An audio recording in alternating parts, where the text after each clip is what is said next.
Alright, welcome to Ultra Street Fighter 2 TV. I'm your host, Ultra Sean. And to kick things off, we're going to start with an online ranked match between Vega and Ryu. Let's see how this clash of styles plays out. Alright, the beginning of round one. Both showing respect to each other. Ryu with a quick couple of fireballs, whiffs the Dragon Punch. Vega comes in with the poke and the slide, knocks Ryu down. Ryu comes back in with the jump in. Vega doesn't counter it. Oh, and pushes Vega back to the corner. Vega with the counter throw. Now is keeping Ryu pinned back in the corner, making sure he doesn't get out. Ryu comes back up there and doesn't work. Oh, but he gets hit with the rolling crystal flash from the opposite side. Whiffs the Dragon Punch, eats one of Vega's slide, and goes back again on Vega. Vega jumps the super. What's going to happen next? Oh, Ryu with the psychic Dragon Punch, goes for the punch into the overhead, and doesn't capitalize, but then he gets the quick throw and takes Vega for round one. So let's see what kind of adjustment that Vega can make for round two. So starting off, Vega with a quick couple of pokes. Oh, hits Ryu with the jumping attack. And they're at neutral. Oh, Vega knocks Ryu out of the air with the standing roundhouse kick. But then Vega eats a neutral jump fireball. Back to neutral. Oh, Ryu hits him with the cross-up hurricane kick. And goes for some more pressure on Vega. Vega hits him with the slide. And is looking for a throw, I think, but didn't hit it. Now Ryu back on the offensive, but he gets hit with the flip kick instead. And he finishes off Ryu with a throw to end round two. Alright, so that was a good couple of matches. Let's go ahead and see what happens on round three. This is quite an interesting matchup. Usually Vega wins, but sometimes Ryu's can pull it off. Right off the gate, Vega with the crouching medium punch into the slide, and he knocks him out of the air with the jumping fierce punch. Ryu back on the offensive, but he's whiffing those dragon punches, and Vega's just capitalizing. But then Ryu comes back with a couple of shots. Oh, Vega throws again, knocks him over the cans, and Vega back on the offense, but Ryu looking for those cross-up dragon punches. He hits the overhead, nice. Alright, so it looks like, oh, he knocks Vega out of there. It looks like Vega's finished. Vega jumps the super again, hits him with the crouching medium punch, goes for the wall dive, and he knocks Ryu out of the air in order to finish round three. Ladies and gentlemen, welcome to Ultra Street Fighter 2.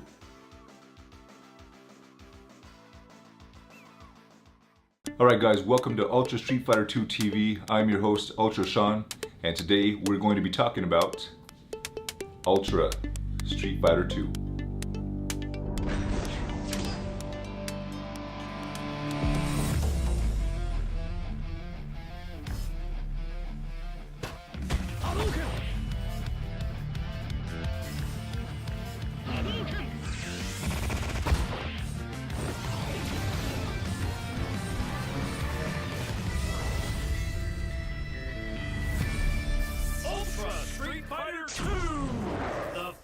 Challengers. So what exactly is Ultra Street Fighter 2? It is a one-on-one fighting game developed and published by Capcom on the Nintendo Switch and as a follow-up to 1994's Super Street Fighter 2 Turbo. The game features two new characters, Evil Ryu, Violent Ken, and an unlocked version of Akuma, who was previously a hidden character in Super Street Fighter 2 Turbo. The game's special move system has been made slightly easier, allowing you to hit your dragon punches and fireballs like never before.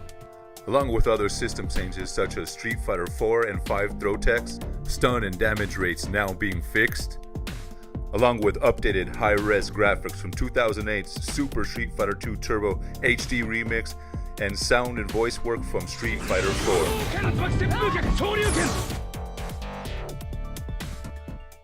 The crux of the game is one-on-one fighting, you versus the computer of the opponent. Utilize all manner of normal, special, and super moves in order to defeat them. Combat moves fast and fluidly, and there's never a break in the action. Furthermore, each character has a completely unique playstyle that can be used to your advantage.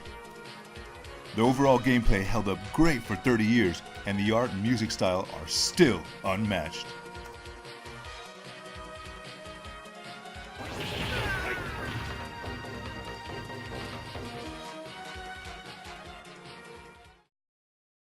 Modes and features include the color edit mode, in which you can customize the palette of your world warrior. Buddy battle, in which you team up with a friend to take out the game's powerful boss characters.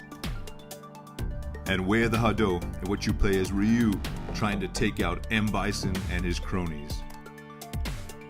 Now, interestingly enough, it seems that this mode was pretty much made solely to charge full price on the game, as it's nothing really to write home about, but it's something that you can try.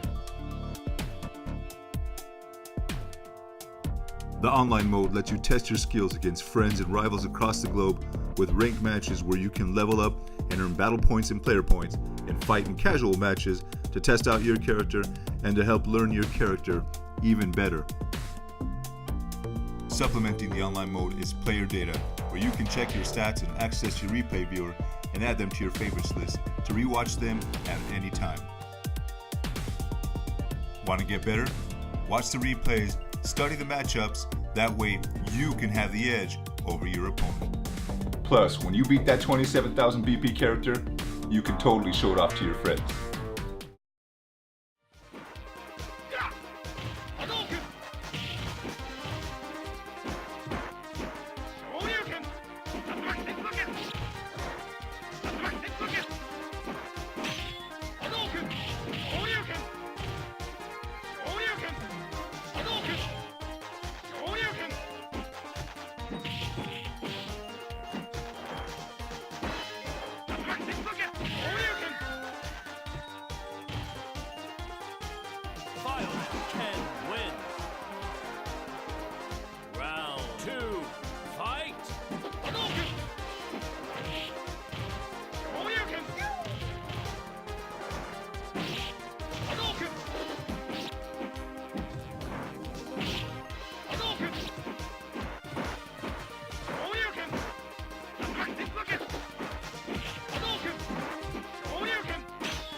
Vega wins. Round 3, fight! Hadouken! Hadouken! Yeah! Hadouken! Hadouken!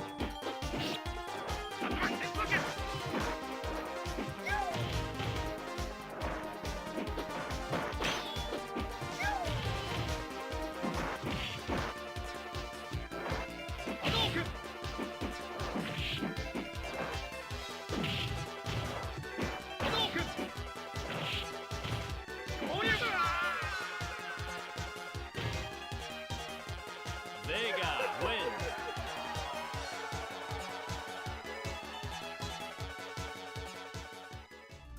Alright, so now that I've shown you what Ultra Street Fighter 2 is, it's now time for me to talk about my thoughts and opinions on the game.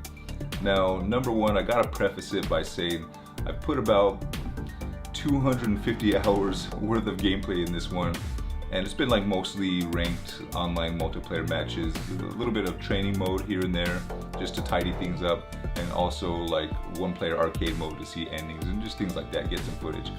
But what I can tell you is that number one, it's Street Fighter 2.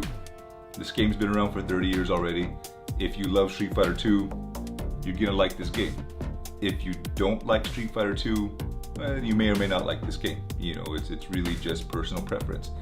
But the thing I like about this game, Ultra, and in fact, is the fact that it really is like available for a current system, in this case the Switch.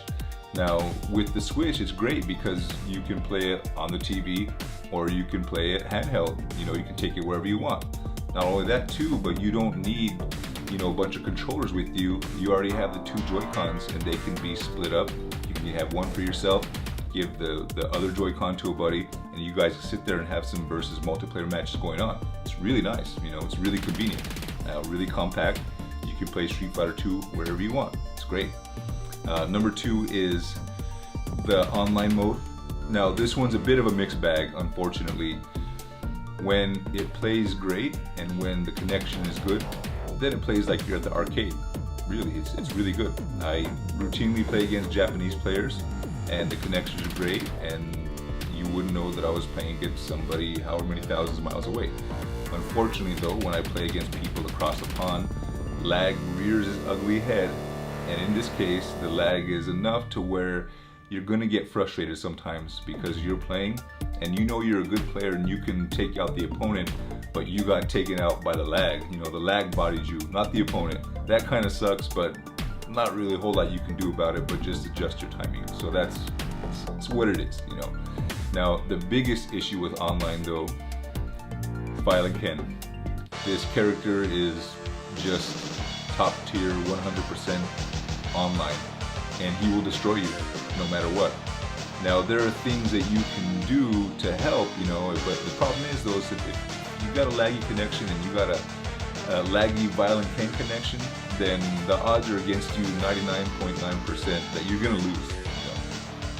However, I've put together a Facebook group. It is called Ultra Street Fighter 2 Matchups. Go check it out. And inside that group, I have all the info on how to defeat Violent Ken with many characters.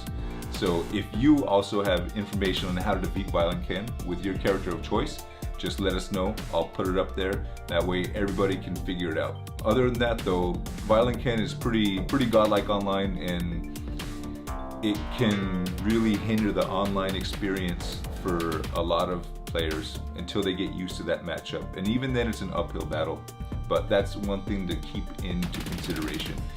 Now, as far as a competitive title goes, it works pretty well. It's a good stepping stone to the bigger Super Street Fighter 2 Turbo world.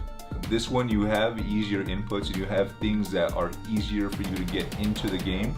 But then once you get into the meat of the game, and you start getting good and start getting more competitive, then you can use this as a stepping stone to Super Street Fighter 2 Turbo. That's the Street Fighter 2 game that the tournament players play.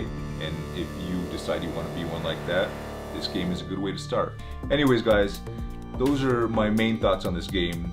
Was it worth the purchase? For me, absolutely yes. That 250 hours was 100% worth it. You know, even grinding against Violent Ken, you know, I really enjoyed it, and now I do pretty good at taking him out. But the game itself, like I said before, it's Street Fighter 2. If you like Street Fighter 2, then this is a great game to buy, you know, for your Switch if you have one, and you will enjoy it a whole lot. If you don't like Street Fighter 2, then there's other games that you can try, I guess. But at the very end of this game, Street Fighter 2 is a really, really iconic game, and we have one now for an updated console and for a current console, and one that you know, has today's fighting gamers in mind. So with that being said, we've come to the end of episode 1 of Street Fighter 2 TV. I hope to see you guys next time for episode 2. And until then, I really don't have a cool catchphrase, so I'm just gonna say, see you guys later. Bye. Okay. Hope this works.